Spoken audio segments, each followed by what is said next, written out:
அஸ்ஸலாமு அலைக்கும். எல்லாரும் எப்படி இருக்கீங்க? எல்லாரும் நல்லா இருப்பீங்க அப்படின்னு நம்புகிறேன். அல்ஹம்துலில்லாஹ் நாங்களுமே ரொம்ப நல்லா இருக்கோம். இன்றைக்கி வந்து ஒரு சண்டே விலாக் தான் உங்கள் கூட வந்து நான் ஷேர் பண்ணிக்க போகிறேன். சண்டே அப்படின்னாலே எனக்கு காலையில் எந்த வேலையும் இருக்காது. அதனால் டீ போட்டதோடு ஸ்ட்ரைட்டாகவே வந்து தையல் மிஷினுக்கு வந்தாச்சு. இன்றைக்கி ஒரு 8 ப்ளவுஸ் வந்து அர்ஜெண்ட்டாக கொடுக்க வேண்டியிருந்தது. 6 ப்ளவுஸ் வந்து ஆல்ரெடி முடிச்சுட்டேன். 2 ப்ளவுஸ் மட்டும் பெண்டிங் இருந்துச்சு. சரி வந்து அதை ஃபினிஷ் பண்ணிடலான்ட்டு காலையிலேயே வந்தாச்சு. டீ போட்டதோடையே வந்துட்டேன். டீயும் ஊற்றிக்கிட்டே அப்படியே வந்து உக்காந்தாச்சு. ஞாயிற்றுக்கிழமை பொதுவாக காலையில் எதுவுமே சமைக்கிறதில்ல. ஏன்னா பிள்ளைங்க லேட்டாக தான் எந்திரிப்பாங்க. எந்திரிச்சோடனே டீ பிஸ்கட் இப்படி ஏதாவது சாப்பிட்டுட்டு அப்படியே வந்து ஒரு 10 மணி போல் வந்து சமையலை ஸ்டார்ட் பண்ணேன்னா கரெக்டாக இருக்கும். அதனால் சரி அதுக்குள்ளேயே வந்து இந்த 2 ப்ளவுஸ் எப்படியாவது தைச்சிருன்ட்டு வந்தாச்சு. இந்த மாதிரி நார்மல் ப்ளவுஸ்லாம் தைக்கிறதுக்கு ஒரு அரை மணி நேரம் வந்து கரெக்டாக இருக்கும். அந்த டைம்லேயே வந்து தைச்சி முடிச்சிடலாம். லைனிங் ப்ளவுஸ்னால் ஒரு 1/4 மணி நேரம் வந்து நமக்கு எக்ஸ்ட்ரா ஆகும். அதனால் சரி தைக்கலான்ட்டு வந்தாச்சு. கடகடன்னு வந்து 2 ப்ளவுஸுமே வந்து நான் தைச்சும் முடிச்சிட்டேன். ஒரு 7 மணி போல் வந்தேன். ஒரு 8:30 போலேயே வந்து 2 ப்ளவுஸுமே தைச்சி எல்லாமே ஃபினிஷ் பண்ணியாச்சு. ஃபினிஷ் பண்ணிவிட்டு இது பார்த்திங்கன்னா ஒரு 8 ப்ளவுஸ் இருக்குது. இது ஃபுல்லாக வந்து ஹூக் வைக்கணும். இப்போ ஹூக் வைக்கிற டைம் இல்லை. அதுக்கப்புறம் வந்து நம்ம என்றைக்கு சமைக்கலை கொஞ்சம் லேட் ஆகட்டும் அப்படின்ட்டு இருந்தால் தான் அன்றைக்கி தான் பிள்ளைங்களுக்கு பசிக்கும். அதனால் சரி இதெல்லாம் வந்து ஹூக் எல்லாமே எடுத்து வச்சுட்டு கொஞ்சம் வீடு வந்து க்ளீன் பண்ணிவிட்டு அதுக்கப்புறம் வந்து சமைச்சிடலான்ட்டு அதை தான் வந்து பண்ணிகிட்ருக்கேன். நான் கடகடன்னு வந்து தைச்சிருவேன். எவ்வளோ ப்ளவுஸ் இருந்தாலும் எனக்கு மலைப்பாகவே இருக்காது. கடகடன்னு தைச்சிருவேன். ஆனால் இந்த ஹூக் வைக்கிற வேலை மட்டும் எனக்கு சுத்தமாக பிடிக்க மாட்டேங்குது. அதே மாதிரி இந்த ஸ்கூல் யூனிஃபார்ம் அப்படி தான். எவ்வளோ பீஸ் இருந்தாலும் நான் ஒரே நாளில் ஒரு 50 பீஸ் கூட நான் தைச்சி முடிச்சிருவேன். ஆனால் அதுக்கு வந்து பட்டன் காஜா போடணுன்னாலும் வந்து எனக்கு எரிச்சலாக இருக்கிற மாதிரி இருக்கும். எனக்கு என்னென்னு தெரில. தைக்கிறது இன்ட்ரெஸ்ட்டாக இருக்குது. இந்த கைவேலை பார்க்குறது பிடிக்கல. அந்த மாதிரி தான் வந்து போயிட்டுருக்கு. சரி தைச்சி வச்சுட்டு அதுக்கப்புறம் கொஞ்சம் வீடெல்லாம் க்ளீன் பண்ண வேண்டி இருந்தது. அது வீடு க்ளீன் பண்ணலைன்னா ஒரு வேலையும் ஓடாது. அதனால் வீடையும் வந்து க்ளீன் பண்ணிவிட்டு கொஞ்சம் பட்டன் காஜா போடாமல் அந்த யூனிஃபார்ம் இருக்குது. வீடுமே அல்ஹம்துலில்லாஹ் ஃபுல்லாக வந்து க்ளீன் பண்ணிவிட்டு கிச்சனையுமே க்ளீன் பண்ணிவிட்டு அதுக்கப்புறம் வந்து சமைக்கிறதுக்காண்டி போயாச்சு. சமைக்கிற உள்ள பாத்திரம் மட்டும் எடுத்து வச்சுருந்தேன். பாத்திரம் கழுவும் போதே இன்றைக்கி வந்து சிக்கன் குழம்பு வச்சுட்டு தேங்காய் சோறு மட்டும் பண்ணலாம் அப்படின்ட்டு தான் வந்து காலையிலே நினச்சி வச்சுருந்தேன். அதனால் சிக்கன் வாங்கிட்டு அதையுமே வந்து க்ளீன் பண்ணி எடுத்து வச்சாச்சு. அதுக்கப்புறம் வந்து தேங்காய் சோறுக்கு அரிசி மட்டும் வந்து ஊற வச்சிடலாம் அப்படின்ட்டு அதையும் வந்து ஊற வச்சு எடுத்து வச்சுட்டேன். ஏன்னா நம்ம ஏதாவது இந்த மாதிரி தம்மில் போட்டு இறக்குறோம் அப்படின்னா நம்ம வீட்டரிசியுமே நம்ம ஊற வச்சு எடுத்து வச்சா தான் கொஞ்சம் சீக்கிரம் வந்து வேலை முடிகிற மாதிரி இருக்கும். அதனால் ஃபஸ்ட்டே வந்து ஊற வச்சுட்டேன். அதுக்கப்புறம் வந்து வெங்காயம் கட் பண்ணுறது தக்காளி இதெல்லாம் வந்து பார்த்துட்ருந்தேன். கொஞ்சமாக வந்து கசகசா வந்து ஊற வச்சு எடுத்து வச்சுக்கிட்டேன் கறி குழம்புக்கு ஊற்றுறதுக்காக. இதை அப்படியே போட்டோம் அப்படின்னா சீக்கிரமே அரையவே மாட்டேங்குது. தேங்காவோடு போட்டாலும் அரைய மாட்டேங்குது. கொஞ்சம் நேரம் ஊற வச்சுட்டு போட்டோன்னா நமக்கு வந்து ஈஸியாக அரைஞ்சிருது. அதுக்காக அதையுமே வந்து ஊற வச்சாச்சு. குழம்புக்கும் அடுத்து வந்து தேங்காய் சோறுக்கும் தக்காளி வெங்காயம் எல்லாமே எடுத்து வச்சிட்டேன். நிறைய தக்காளி எடுத்துட்டேன். அதுக்கப்புறம் வந்து ஒரு தக்காளி மட்டும் எடுத்துகிட்டு 5 தக்காளி மட்டும் கட் பண்ணி எடுத்திருந்தேன். இது என்னோடய ஸ்டைல் தேங்காய் சோறு நல்ல டேஸ்ட்டாக இருக்கும்.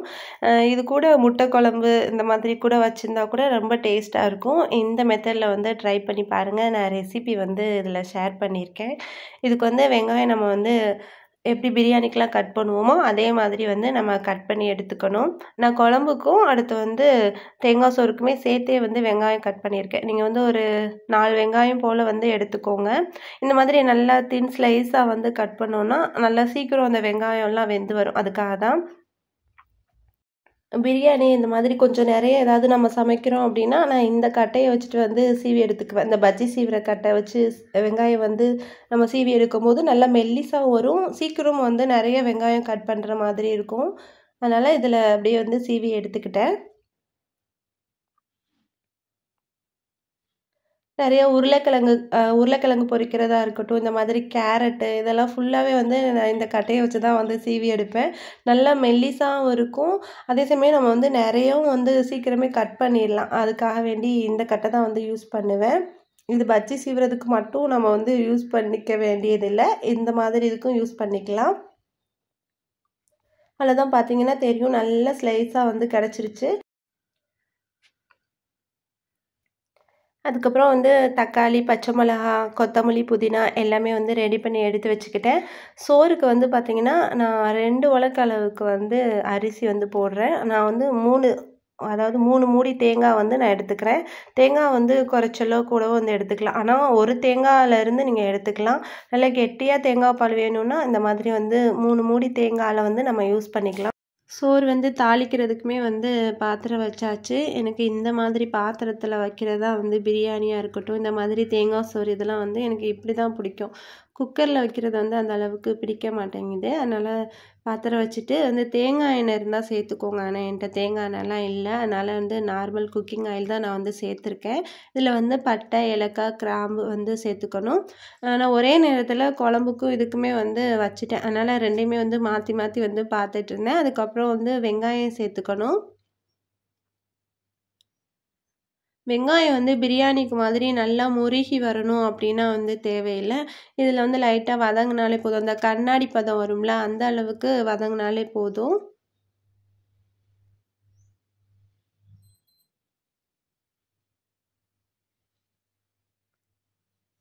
பாருங்க, இந்த அளவுக்கு வதங்கிருச்சு. வதங்கினதுக்கப்புறமா நான் 1½ ஸ்பூன் அளவுக்கு வந்து இஞ்சி பூண்டு பேஸ்ட் வந்து சேர்த்துக்கிறேன். சேர்த்துட்டு அதோட பச்சை வாசம்லாம் போகிற வரைக்கும் நல்லா வதக்கி விட்டுக்கலாம்.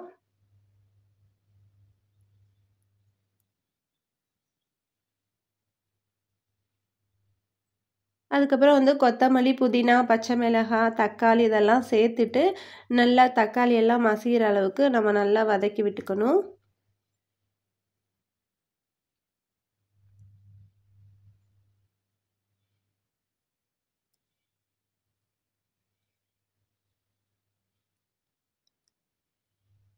ஒரு 2 நல்ல பெரிய தக்காளியாக இருந்தது அப்படின்னா 2 தக்காளியே வந்து 2 உலக்கு அரிசிக்கு போதுமானது.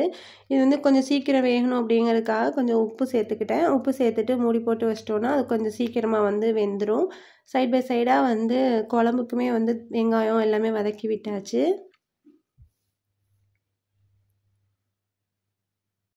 பாருங்க, இந்த அளவுக்கு வந்து நல்லா தக்காளி குழஞ்சிரணும். நல்லா குழஞ்சி வந்ததுக்கப்புறமா நம்ம வந்து இதில் தேங்காய் பால் சேர்த்துக்கணும். நம்ம அரிசி எவ்வளோ எடுத்திருக்கோமோ அதில் வந்து டபுள் மடங்காக தண்ணி வந்து சேர்த்துக்கணும். தண்ணியோ தேங்காய் பாலோ வந்து நம்ம சேர்த்துக்கணும்.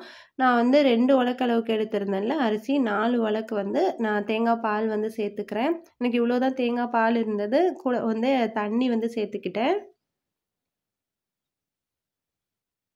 இதுவே நம்ம பிரியாணி அரிசியில் பண்ணுறோம் அப்படின்னா ஒரு உலக்குக்கு வந்து 1¼ அளவு வந்து நம்ம தேங்காய் பால் வந்து சேர்த்துக்கணும். அதுக்கப்புறம் வந்து கறி குழம்புக்குமே வந்து மசாலாலாம் சேர்த்துட்டு அதையுமே வந்து மூடி வச்சிட்டோம் அப்படின்னா அதுவுமே சைட் பை சைடாக ரெடி ஆயிரும். இதெல்லாம் வந்து சமைச்சு முடிச்சுட்டு அதுக்கப்புறம் இதுக்கெல்லாம் ஹூக் வச்சுட்டோம் அப்படின்னா தான் ஒரு பெரிய வேலை முடிச்ச மாதிரி இருக்கும். யாராவது ஹூக் வைக்கிறதுக்கு இருந்தாங்கன்னா நல்லாயிருக்கும். அந்த மாதிரி தான் வந்து தோணுச்சு. அம்மா எப்பயாச்சும் வச்சு கொடுப்பாங்க. அதுக்கப்புறம் இப்போலாம் வந்து நான் உங்ககிட்ட வேலை சொல்கிறதே இல்லை. நானே வந்து பார்த்துக்கிறேன் எல்லா வேலையும். இப்போ வந்து தேங்காவும் அந்த கசகசா ஊற வச்சுருந்தோம்ல அதையுமே அரைச்சிட்டு அந்த குழம்புல வந்து சேர்த்துக்கலாம். அதில் கொஞ்சம் பாதாம் வந்து சேர்த்தோன்னா அந்த கறி குழம்பு நல்லாயிருக்கும். இருந்தால் வந்து சேர்த்துக்கலாம், இல்லைன்னா வந்து விட்டுக்கலாம்.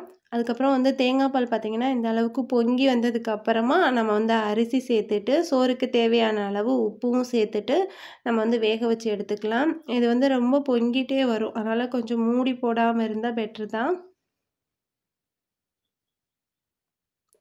பாருங்க, இந்த சோறும் தண்ணியும் ஒரே அளவுக்கு வந்ததுக்கப்புறமா கீழே ஒரு தோசைக்கல் வச்சுட்டு நம்ம அப்படியே தம் போட்டுற வேண்டியதுதான். மேலே ஒரு வெயிட் வச்சிட்டோம் அப்படின்னா நல்லா தம் ஆயிரும்.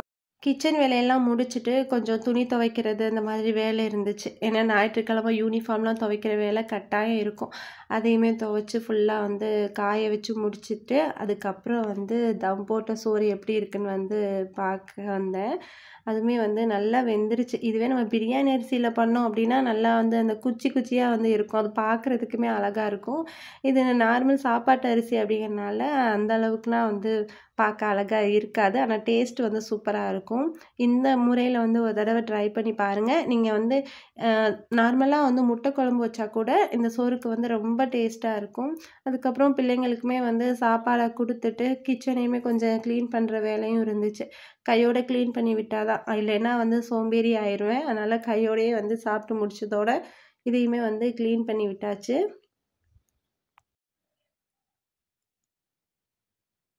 லைட்டாக ஸ்ப்ரே பண்ணி விட்டுட்டு நம்ம தொடச்சோன்னாலே போதும், நல்லா நீட்டாக வந்துடும். இது வந்து லைசால் தான். அதில் கொஞ்சமாக வந்து தண்ணி கலந்துட்டு நான் வந்து அந்த ஸ்ப்ரே பாட்டிலில் வச்சுக்குவேன். நல்லா ஸ்மெல்லாகவும் இருக்கும், நல்லா பளிச்சுன்னு இருக்கும் பார்க்குறதுக்கும். அவ்வளோதான். கிச்சனு அதுக்கப்புறம் வந்து சிங்க்கு எல்லாமே வந்து நீட்டாக க்ளீன் பண்ணியாச்சு. க்ளீன் பண்ணிவிட்டு அதுக்கப்புறம் வந்து தூக்கம் தான் வந்தது, ஆனால் தூங்க முடியாது. தூங்கினா அப்புறம் திடீர்னு கஸ்டமர் வந்துட்டாங்கன்னா ரொம்ப கஷ்டமாயிரும். அப்புறம் தைக்கலைன்னு சொன்னால் நல்லா இருக்காதுல்ல. அதனால் இது எப்படியாச்சும் ஹூக் வச்சுட்டு அதுக்கப்புறம் தூங்கிக்கலான்ட்டு இது ஃபுல்லாக வந்து ஹூக் வைக்க வந்து எடுத்துகிட்டு வந்தாச்சு. கொஞ்ச நேரம் டிவி பார்த்துட்டே அப்படியே தைப்போன்னு. ஆனால் தூக்கம் என்னை தூங்குன்னு சொன்ன மாதிரியே இருந்துச்சு, ஆனாலும் முடியாதுல்ல. இதை ஃபுல்லாக வந்து ஹூக் வைக்க ஸ்டார்ட் பண்ணிட்டேன்.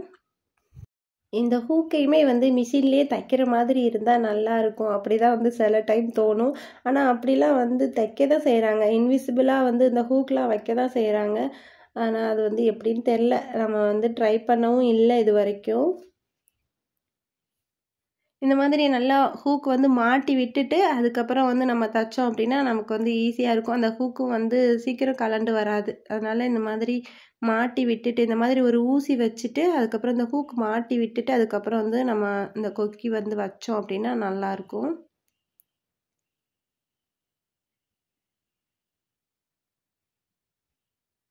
இந்த மாதிரி வந்து மாட்டி விடணும்.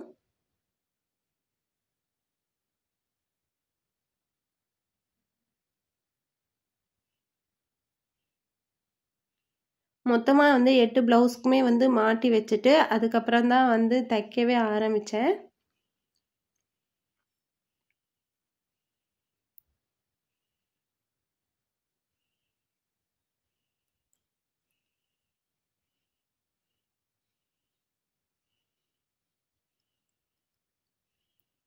அவ்வளோதான், நல்லா மாட்டிட்டு அதுக்கப்புறம் வந்து ஃபுல்லாகவே வந்து நான் தச்சும் முடிச்சிட்டேன். தச்சு முடிச்சதுக்கோடனே வந்து இந்த அவங்க கொடுத்த பையில் எல்லாமே ரெடியாக எடுத்து வச்சிட்டோம் அப்படின்னா அவங்க வரும்போது கொடுக்குறதுக்கு ஈஸியாக இருக்கும். அப்போதைக்குன்னு பை தேடிட்டு கிடக்கிறதுக்கு எல்லாமே எடுத்து வச்சுட்டு அதுக்கப்புறம் வந்து நல்ல ஒரு தூக்கம். தூங்கிட்டு முழிச்சு பார்த்தா எப்படியும் வந்து சாயங்காலம் ஆயிடுச்சு. அதுக்கப்புறம் வந்து சரி இந்த யூனிஃபார்ம் தைக்கலாமே அப்படின்ட்டு அதை தான் வந்து எடுத்து வச்சுருந்தேன். எனக்கு சாயங்காலம்னா கொஞ்சம் யாராவது வருவாங்க நமக்கு வந்து ஹெல்ப் பண்ணுறதுக்கு அப்படின்ட்டு வெளியில தான் வந்து எடுத்து வச்சுருந்தேன். இது வைக்கிறதுக்கு முன்னாடி கொஞ்சம் இவ்வளோ இருக்கே அப்படின்னு தோணும், ஆனால் ஸ்டார்ட் பண்ணிட்டோம் அப்படின்னா வந்து கடகடான்னு வச்சுருவேன். ஏன்னா அந்த காஜாலாம் போடுறது வந்து ஈஸியாக வந்துருச்சா, ஏன்னா ரொம்ப வருஷமாக இதே தைச்சிட்டே இருக்கிறனால சீக்கிரமாக வந்து போடுற மாதிரி வந்துடும். அதுக்கப்புறம் இதையுமே போட்டு வச்சுட்டு இன்றைக்கி ஞாயிற்றுக்கிழமை அப்படிங்கிறதுனால ஒரு சின்ன சேமிப்பு கூட்டம் மாதிரி ஒன்று என் தங்கச்சி வந்து வச்சுருக்கு. அதுக்கு வந்து சரி பணம் கட்டலாமே அப்படின்ட்டு வந்து எடுத்துகிட்டு போயிருந்தேன். ஏதாவது தைக்க காசு வந்து வரும்ல, அதில் ஒரு சின்ன அமௌண்ட் என்னால் அந்த வாரம் எவ்வளோ கிடைக்குதோ என் செலவுக்கு போக மிச்சத்தை வந்து இப்படி வந்து சேர்த்து வைக்கிறது. இது வந்து எப்போ பிரிப்பாங்க அப்படின்னு பார்த்தா ஹஜ் பெருநாள் அப்போ வந்து இதை நாங்கள் பிரித்து எடுத்துக்குவோம். அப்போதைக்குன்னா அந்த பெருநாள் செலவுக்கு நமக்கு ரொம்ப யூஸ்ஃபுல்லாக இருக்கும். நிறைய பேர் வந்து இதில் சேர்ந்துருக்காங்க. அவள்கிட்டையும் போய் கட்டிட்டு அதுக்கப்புறம் அங்கேயே உட்காந்து தான் வந்து நான் பட்டனுமே போட்டேன். அதுக்கப்புறம் வந்து எல்லாமே ஃபுல்லாக கட்டியாச்சு, பட்டன் போட்டுட்டு ஃபுல்லாக வந்து கட்டி வச்சாச்சு. 150 பீஸ் வந்து கொடுத்துருந்தாங்க, 150 பீஸுமே வந்து ரெடி பண்ணியும் எடுத்து வச்சாச்சு. இது வந்து நாளைக்கு போய் கொடுத்துட்டு வந்துடணும். இன்னும் 1 மாதம் மட்டும்தான் வந்து அந்த ஸ்டிச்சிங் ஒர்க் இருக்கும். அதுக்கப்புறம் வந்து ஒரு 2 மாதம் கேப் விடுவாங்கன்னு நினைக்கிறேன். இந்த வீடியோ இதோட முடிச்சுக்கிறேன். இந்த வீடியோ உங்களுக்கு இன்ட்ரெஸ்டிங்காகவும் மோட்டிவேஷனாக இருந்திருக்கும் அப்படின்னு நம்புகிறேன். வீடியோ பிடிச்சிருந்தா லைக் பண்ணுங்கள், கமெண்ட் பண்ணுங்கள், உங்கள் ஃப்ரெண்ட்ஸ் அண்ட் ஃபேமிலி கூட நிறைய ஷேர் பண்ணிக்கோங்க. ப்ளீஸ் மறக்காமல் நம்ம சேனலை சப்ஸ்கிரைப் பண்ணிக்கோங்க. தேங்க்ஸ் ஃபார் வாட்சிங்.